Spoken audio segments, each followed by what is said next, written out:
Est-ce que vous avez déjà assisté une fois à une extraction d'or?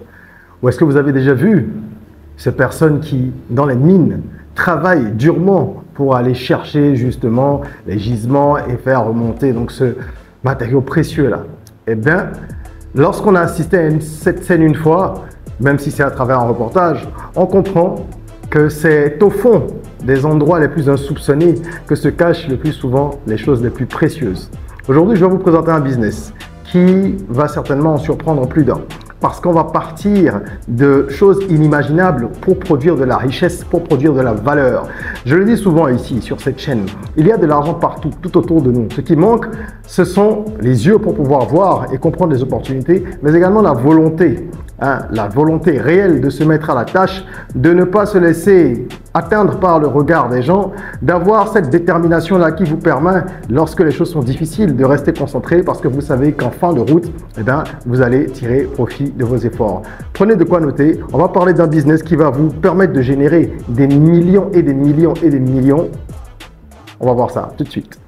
Je suis Régis Sezin, entrepreneur multipotentiel, conférencier, formateur et artiste. Je partage avec vous sur cette chaîne du contenu propulsif pour vous aider à rêver, oser et créer. Hello les rocks, j'espère que vous êtes solides. Moi je suis en parfaite forme et je suis plein de gratitude envers l'univers. Aujourd'hui on va parler de business, c'est un des sujets de prédilection de cette chaîne et je vous souhaite la bienvenue si vous êtes là pour la première fois. Abonnez-vous, activez la cloche de notification parce qu'ici on évoque tout ce qui est propulsif, c'est-à-dire que les sujets que nous abordons traitent de business, d'entrepreneuriat, de mindset, de développement personnel, bref, de ces sujets-là qui permettent à chacun de prendre conscience de son potentiel et de l'exploiter au maximum. Aujourd'hui, je vous présente une idée de business et quand je le fais sur cette chaîne, j'aime bien aborder les choses rubrique par rubrique de sorte à ce que vous ayez suffisamment de détails pour approfondir les recherches si l'idée vous intéresse et éventuellement passer à l'action. C'est ce que j'espère parce que vous le savez, le continent est en pleine explosion démographique. D'ici 2050, la population doublera et il y aura donc plus de challenges. Si vous ne développez pas des compétences qui vous permettent de vous en sortir, vous allez vous retrouver dans une situation difficile parce que les États n'embauchent plus, les entreprises embauchent le moins possible pour maximiser les profits. Et on sait très bien que la solidarité familiale, même si elle doit continuer à avoir cours, ne peut pas être une panacée parce que la vie étant de plus en plus chère, chacun fait des restrictions à son niveau. Il faut donc se prendre en charge. Et voilà pourquoi aujourd'hui je vous présente une idée que vous pouvez franchement exploiter sans trop de difficultés. En tout cas, ça ne demande pas de compétences ultra techniques au départ. Par la suite, il va falloir bien sûr savoir vous entourer comme tout bon entrepreneur. Ok ? Il s'agit de quoi? Il s'agit en fait de collecter et de transformer les déchets. C'est le business que je vous propose aujourd'hui. Collecter les déchets, qu'ils soient plastiques ou les déchets en verre, pour les transformer. Ce n'est pas une innovation parce que c'est quelque chose qui se fait déjà énormément dans les pays développés et dans certains pays en voie de développement aussi. Ce type d'activité a déjà cours. Les produits que nous allons transformer à partir des déchets plastiques et des déchets en verre vont être des produits qu'on peut commercialiser facilement et qui sont des produits utilisés dans la vie de tous les jours, notamment des produits utiles. On va parler également de la création d'emplois, mais ça on y viendra plus tard. Parce que généralement quand on parle de transformation de déchets, les gens se disent mais oui, mais en quoi est-ce qu'on pourrait transformer les déchets? Sachez que les technologies disponibles aujourd'hui permettent non seulement de faire de la transformation des déchets en vêtements, mais aussi en mobilier, en bouteilles, en carburant, en jouets, en articles de sport, en matériaux de construction, en emballage alimentaire, en revêtements pour route, etc. La liste est kilométrique. Donc, si vous avez les technologies adaptées, vous aurez la possibilité d'utiliser les déchets pour les recycler et en faire donc des produits utiles. C'est donc dans le recyclage que nous allons monter notre start-up, parce que oui, c'est une start-up et vous allez comprendre pourquoi est-ce qu'il faut rester sur ce format-là. La problématique est assez claire, hein. La problématique qu'on vient résoudre, c'est la gestion des déchets qui est assez souvent calamiteuse dans nos environnements en Afrique et qui pose justement des problèmes de pollution. Bon, on parle de plus en plus des questions environnementales, donc même si nous avons un train de retard sur ces sujets-là en Afrique, parce que évidemment, c'est bien facile pour les Occidentaux de dire qu'il faut arrêter de faire ci ou ça, lorsque eux, ils ont exploité le filon longtemps, qu'ils ont pu accélérer leur industrialisation. Moi, je suis de ceux qui pensent qu'il ne faut pas du jour au lendemain vouloir s'aligner sur les standards internationaux. Nous devons nous-mêmes passer le cap de l'industrialisation. Dans le même temps, il faut trouver un équilibre parce que la planète, elle souffre et nous vivons sur la planète. Donc, si on l'endommage, on sera également lésé. Voilà pourquoi est-ce que nous allons, avec notre projet, apporter quand même une solution pendant que les États se développent et s'industrialise, nous allons équilibrer un petit peu les choses en apportant des solutions qui, elles, sont éco-friendly, comme on dit, qui sont respectueuses de l'environnement, qui viennent en tout cas soulager un petit peu ce que l'on fait par ailleurs. Et cette activité-là va fonctionner parce qu'elle a de nombreux avantages. On va commencer par la prise de conscience environnementale. C'est un sujet, comme je le disais, hein, qui est vraiment au cœur de toutes les discussions, même s'il y a beaucoup d'hypocrisie lors des grandes rencontres internationales. Il y a quand même des actions qui sont menées parce qu'on sait qu'on n'a pas trop le choix. Il faut faire quelque chose ou au moins donner l'impression de faire quelque chose. Voilà pourquoi nous allons avoir la cote avec ce projet parce qu'il va attirer l'attention. Nous allons nous positionner véritablement en amis de l'environnement en recyclant des objets plutôt que de fabriquer encore et encore. Donc le recyclage, c'est quelque chose qui est véritablement plébiscité aujourd'hui. Il faut passer par la collecte d'abord, évidemment. Il faut ensuite recycler, fabriquer, commercialiser. C'est toute une chaîne. Il y a donc des challenges, on en parle dans quelques instants. Mais au niveau des avantages, il y a autre chose qui est important que je voulais vous souligner. C'est la possibilité d'aller lever des subventions locales et internationales, qu'il s'agisse de subventions gouvernementales ou de subventions qui soient accordées par des ONG internationales ou des PTF, c'est-à-dire des partenaires techniques et financiers. Lorsque vous êtes sur ce genre de problématique-là, vous êtes forcément accompagné, pour peu que vous fassiez les choses avec sérieux. Ça, c'est une question de gestion. Ça n'a rien à voir avec l'idée en elle-même. Si vous gérez bien votre projet, vous allez lever des subventions, il n'y a rien à faire. Que ce soit lors de concours de pitch, que ce soit par des appels d'offres, etc. Vous serez sur un segment sur lequel, évidemment, il y a beaucoup de fonds disponibles.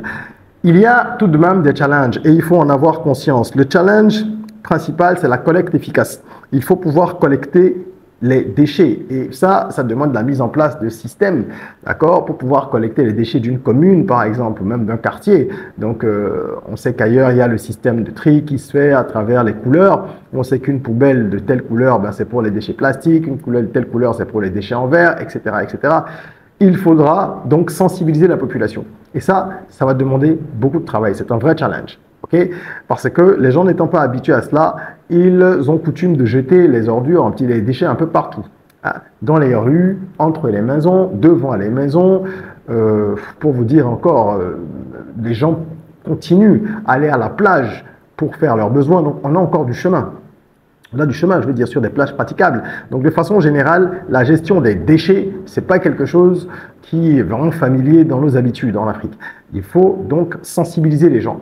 Il va vous falloir beaucoup de pédagogie, de structuration et également de méthodes pour trouver les voies et moyens qui vont permettre de sensibiliser les gens, de leur faire comprendre le bien fondé de ce que l'on fait, de leur faire comprendre que c'est pour leur bien et que s'ils doivent mettre un peu plus de temps à trier par exemple ou à mettre leurs déchets dans tel ou tel contenant, eh ben, c'est parce qu'ils vont en profiter que leurs enfants en profiteront aussi. Donc ça, c'est un travail qui va être de longue haleine, mais il faut bien le commencer, n'est-ce pas? Ça n'empêche pas tout l'intérêt qu'il y a dans ce projet. Donc, il ne faut pas se laisser, comme on dit, tout de suite refroidir parce qu'il y a une de difficultés. Il y a des difficultés partout. En termes d'investissement, on est ici sur un projet où c'est très élastique. Vous pouvez investir très peu, non, vous pouvez investir de façon modérée, comme vous pouvez investir de très gros montants, c'est-à-dire des dizaines de millions pour démarrer. Tout dépend de l'envergure que vous voulez donner à votre activité, de votre couverture financière, de ce que vous avez comme disponibilité financière et des enjeux. Parce qu'il va falloir financer en premier lieu la mise en place des points de collecte, n'est-ce pas? Si ce sont des collecteurs, comme on dit, qui sont énormes, qui sont de taille moyenne, de grande taille ou de petite taille, il va falloir les acheter, il va falloir les mettre en place, il va falloir certainement obtenir des autorisations auprès des municipalités pour pouvoir intégrer tout ça. Donc, la mise en place en elle-même, déjà du système de collecte, va demander de l'argent. Ensuite, il y a tout ce qui est installation pour le recyclage. Quelles sont les machines que vous allez utiliser? Il va falloir acquérir ces machines-là, hein, définir lesquelles il nous faut, les acquérir, les installer et évidemment ensuite les utiliser. Tout ça suppose aussi un local, n'est-ce pas? Une usine ou une unité de transformation au moins, même si ce n'est pas une grande usine, pour pouvoir accueillir et abriter les équipements et faire le travail de transformation. Mais déjà, lorsque vous récupérez les déchets que vous avez collectés, vous les mettez où? Ça passe dans par quel circuit pour arriver jusqu'aux machines? Tout ça, c'est des choses qu'il faut définir. Et il faudra former le personnel. Les gens qui vont travailler donc dans votre unité ou dans votre usine, il faudra les former parce que ce sont des techniques nouvelles. Okay, il va falloir les former, leur permettre de faire le travail convenablement. Ça m'amène à faire une petite parenthèse pour revenir sur les challenges que j'évoquais. Il y a l'expertise locale aussi qui va vous faire défaut parce que pour former les gens au départ, il va vous falloir une expertise importée. OK, pour montrer à votre personnel comment est-ce que les machines s'utilisent, comment est-ce que il faut transformer tel déchet en tel produit après avoir choisi les produits que vous voulez justement fabriquer à partir de recyclage. Donc tout ça, ça demande un peu de travail. Ça demande également de faire venir une expertise étrangère et c'est un challenge. Ça, avec les moyens, vous le faites et puis après, il y a un transfert de compétences qui va permettre aux gens de pouvoir garder l'essentiel de cette transmission-là pédagogique sur place pour ensuite former les gens directement sur votre marché. Le montant est donc un montant très variable qui va aller de quelques millions, 5 à 10 millions, à des dizaines de millions, comme je disais, en fonction de l'envergure que vous voulez donner. Et c'est pour ça qu'il est impératif que vous fassiez un business plan pour avoir une idée claire dès le départ de ce que ça va vous coûter pour la première année, pour les 3 premières années, etc. Et de ce que vous pouvez également espérer générer comme cash, n'est-ce pas? Donc, un business plan, quand on le rédige, c'est déjà pour soi-même. C'est pour comprendre son business, savoir où on veut aller, savoir quelles sont les ressources humaines, financières, matérielles dont on a besoin, avoir une lecture globale assez claire de son projet. Une fois que l'on a fait cela, eh ben, ça sert aussi évidemment à aller chercher du financement, à aller dans des concours de pitch, pour aller faire des levées de fonds, tout ce que vous voulez, mais c'est d'abord pour soi. Et je vous exhorte à vous rendre sur la plateforme academyrock.com qui est notre site de e-learning et plateforme sur laquelle vous découvrirez plusieurs formations utiles aux entrepreneurs. Mais il y en a une particulièrement qui peut vous aider dans ce cas précis. C'est une formation donnée par moi-même sur le business plan. Comment rédiger un business plan percutant. C'est du e-learning, donc une fois que vous vous êtes inscrit, vous avez accès à votre formation depuis votre téléphone portable ou depuis votre ordinateur. Vous suivez la formation à votre rythme et sans durée de temps, sans limite. C'est vraiment à votre rythme et ça va vous permettre d'acquérir toutes les connaissances nécessaires pour rédiger un business plan percutant et performant qui va vous convaincre, qui va convaincre les autres, mais qui va aussi vous montrer les limites. Parce que voilà, il ne faut pas se voiler la face, il faut savoir où sont les failles, quelles sont les difficultés, quels sont mes atouts, quelles sont mes faiblesses, quelles sont les forces du secteur en lui-même, quelles sont ses failles, quelles sont les alertes, etc. etc., etc. Donc, rendez-vous sur academyrock.com et vous verrez, cette formation est très utile. Et elle a un prix très abordable. Pour ceux qui ont des projets d'envergure beaucoup plus grande et qui ont besoin de se faire accompagner par des experts, contactez-nous. Regardez dans la barre de description, vous verrez nos mails et tous nos contacts. Nous proposons des services de business consulting qui vont de l'étude de marché jusqu'à la mise en route d'une entreprise en passant par le business plan, le plan marketing. Donc voilà, on propose vraiment toute une série de solutions qui permettent de rédiger tout ce qui est concevoir, plus que rédiger, tout ce qui est document stratégique et qui va permettre donc à l'entrepreneur, porteur de projet de prendre cette décision, de savoir comment est-ce qu'il doit lancer son business et on peut même, comme je le disais, accompagner à la mise en route, donc l'implémentation de l'entreprise avec le recrutement du personnel, les formations adéquates, les outils de gestion, etc., etc. Donc voilà, ça c'est pour les projets de grande envergure. On intervient sur tout le continent avec de très bonnes références. N'hésitez pas à nous contacter. Combien peut-on espérer gagner avec ce type de projet? Généralement, dans cette section, quand je présente les business, je fais des simulations.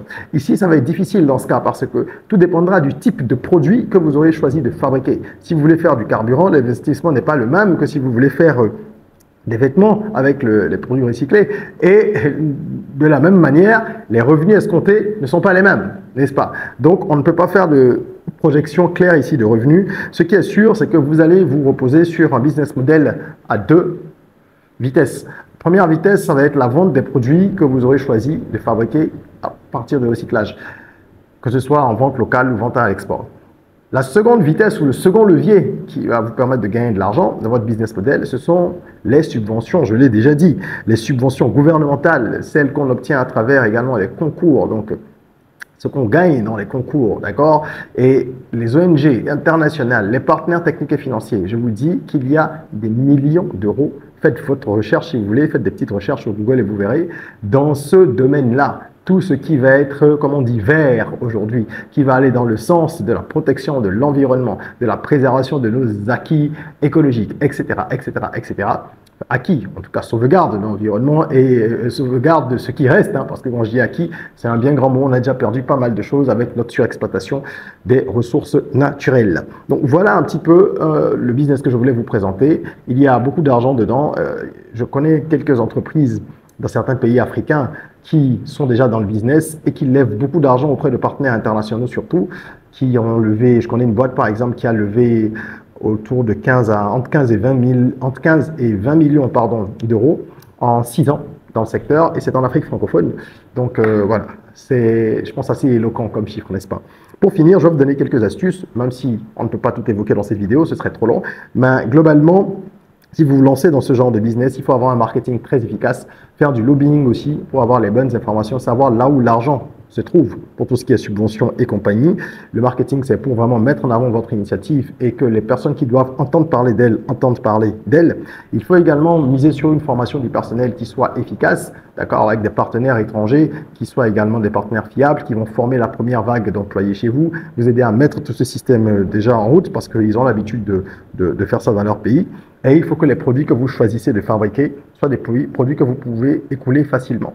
Si ce sont des bouteilles, est-ce que vous avez déjà le circuit d'écoulement? Est-ce que c'est sur votre marché? Si ce sont des vêtements ou des jouets, est-ce que c'est pour l'export? Est-ce que vous avez déjà votre marché? Bref, dans tous les cas, ce qu'il faudra, c'est avoir le circuit d'écoulement, distribution, avant de commencer à produire. Donc, de choisir convenablement le produit qui va être transformé à partir des déchets, l'eau ou les produits. Voilà. Si vous avez besoin de plus de conseils, vous pouvez également booker une séance de coaching avec moi, hein, coaching consulting, une séance d'1 heure.